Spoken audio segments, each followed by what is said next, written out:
में बात लगती है। मैंने कभी गोबर का काम नहीं किया है। गोबर जाने वो तो अरे सुनो, अरे कोई गोबर में बाती लगती है, अरे कंडा लाए जलैया, अरे धुआं होई बहुत जलल करिया, हम पहले पड़ी सही बिगड़े तू कहतार जैसे बचूला लाए दो मनाए दो कोई हरतार जैसे बचूला लाए दो मनाए दो।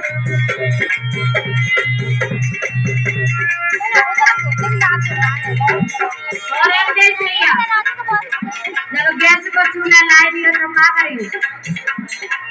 दे खवाए अरे गैस पर चूल्हा जो लाई थी रो, अरे केवल चाय बनाइए बस बस। और दाल मोटर के संग में बिस्कुट बैठ के रखे खाइए देखिए सासू हमारा गैस पर चूल्हा लाए दो बनाए दो।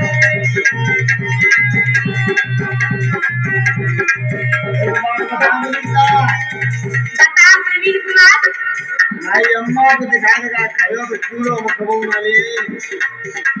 अरे नहीं पिया सुनो, और चार पाई से नीचे कदम नहीं रखूंगी। हमको करे सुनो, अरे नाई कदम धरे धरती पे, अरे पिए फ्रीज को पानी। अच्छा हाँ सुनो, बात और सुनो, अरे मिलत से पहले जेल